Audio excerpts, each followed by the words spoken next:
All right, we are live here at the McCall Vendor Hall. Check it out. Oh, my power cord just went out. We're all over this place. We're going to be podcasting here all day today, so come on down. We're at the McCall Vendor Hall right in the middle. You can't miss it. It is awesome to be here. My name is Matt Joseph.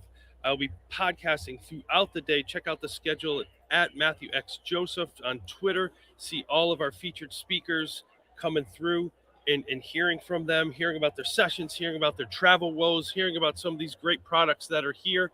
And to kick it off, I want to welcome in one of our feature speakers who will be up tomorrow. He has a few things going on tomorrow. We're going to welcome in Brian Aspinall from Canada, probably one of the closer people to travel from to come to the event. Is that true? I'd say, yeah, I live 20 minutes from here. And I don't think I can hear you. I'm going to take these out for now. Can you hear me? I can hear you just fine. Want me to come over beside you? Sure, come on over. We're just doing this live here.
So, thinking ahead, what do you have for tomorrow? Tomorrow morning, we have a featured speaker session. First thing, 8:30, kicking off, ready to rock. Talking all things Codebreaker, computational thinking, and our new chat assistant. Awesome. So, what other projects on the horizon for you? Holy smokes. We are just trying to continue the push of... Good morning. What's up, Mark? We're just trying to continue the push of computer science integration to show that it's not a one-off. It's not an isolated event. It's something we can and should be doing in all of our subject areas, but it does require a bit of a mind shift, if you will, on the evaluation side. When kids learn to code, it almost never works right the first time through, challenging us to redefine what it means to fail at school. So one of the things I wanted you to share about your book, Passion Meets Project, because that's a story about your work and your life, and tell us about that. I'm really proud of that book. Thank you.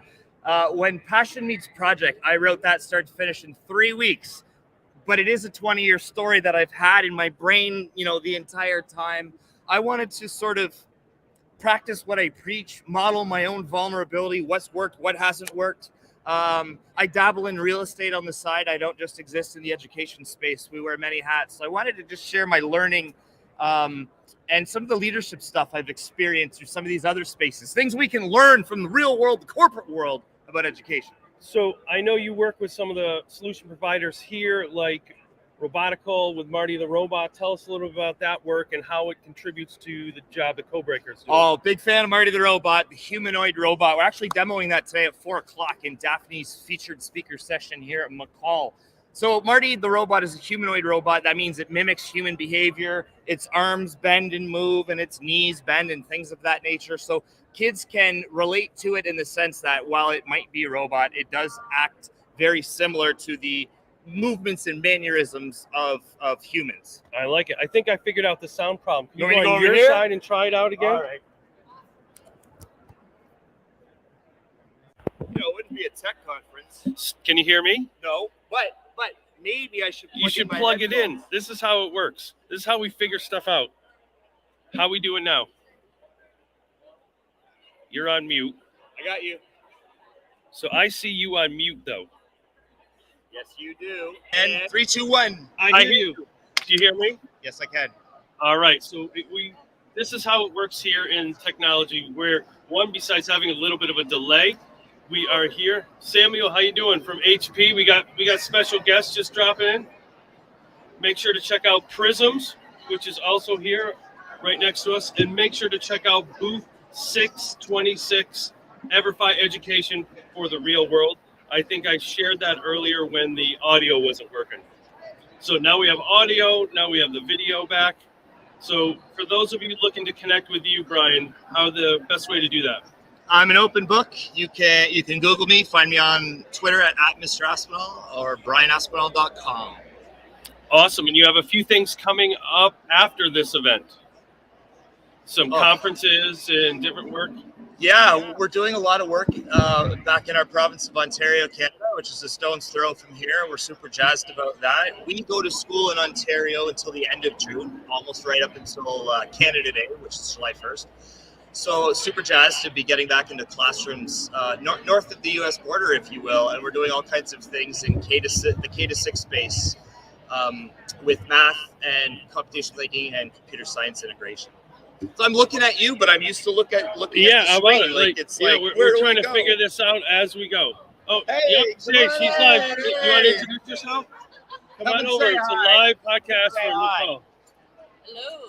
Who are you? Who are you? I'm Miss Pope. I'm from Rochester. Rochester. Did you go to NYSCATE? Pardon? Did you go to NYSCATE?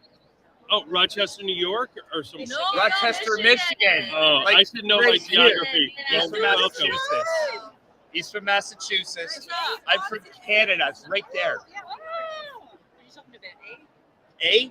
Sorry. Yeah. So this is the power of live podcasting here from McCall.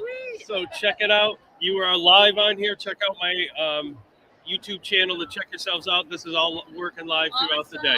Thank you. Well, have a good day.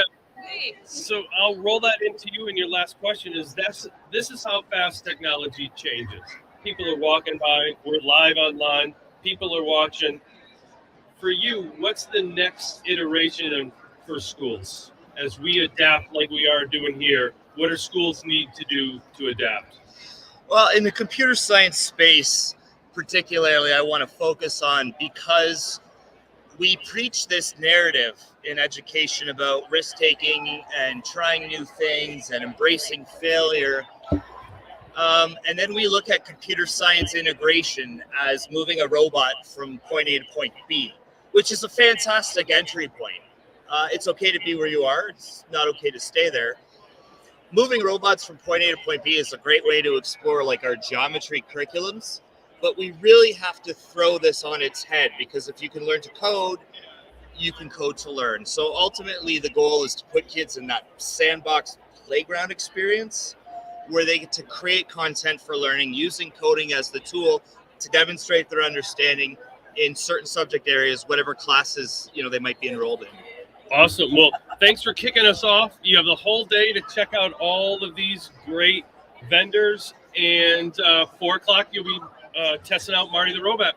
Yes, we will. See you at 4 o'clock. Make sure to follow Brian at the hashtag below and Codebreakers scrolling around the bottom. We'll see you here all day. We'll be logging off from Brian, logging on with somebody else at 10 o'clock. We'll see you back here in a few minutes.